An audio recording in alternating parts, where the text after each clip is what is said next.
Welcome to the accounting class. In this session we shall be looking at the accounting for making purchases. Purchases are made by businesses for different purposes. Some of the purchases will be for investments which we call assets. Some of the purchases will represent the expense of operating the business on a day-to-day basis.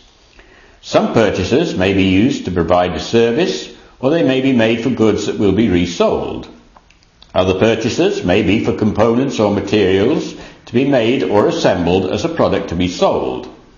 The method of accounting for purchases will depend upon two things. Were the goods purchased with cash or on credit?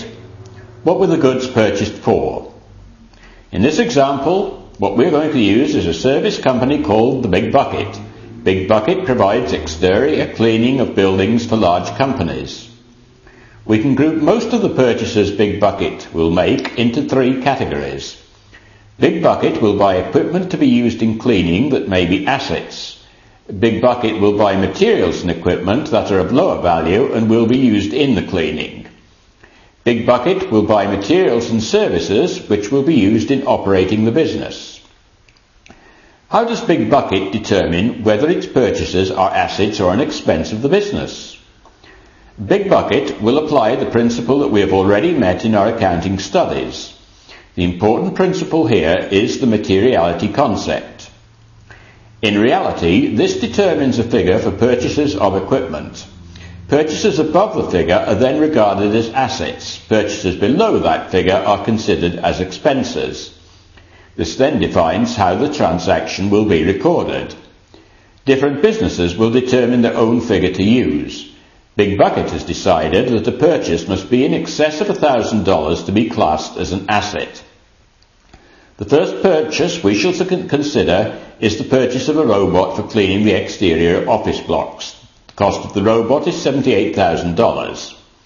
This is well above the $1,000 limit, and so we are going to treat this as the purchase of an asset. Let's assume that we have purchased the robot on credit terms. The journal entry shows a debit of $78,000 to an asset account and a credit of $78,000 to accounts payable. A second purchase is made. This time the purchase is for 20 buckets that will be used as equipment in cleaning. Each bucket costs $8. The purchase is a cash purchase. The price here is well below the $1,000 needed for classifying as an asset. The purchase of this equipment will be regarded as an expense. The journal entry for the purchase will be a debit to an expense account for equipment and a credit to a bank account. A credit purchase is now made by Big Bucket of chemicals to be used in the cleaning of office blocks. The total for the purchase is $800. The purchase of the chemicals is an expense. Many chemicals are not easy to store and the quantities purchased can be for specific jobs. Big Bucket has decided to class the use of chemicals and cleaning materials separately from small items of equipment. The journal entry will show a debit of $800 to an expense account for chemicals and a credit of $800 to accounts payable.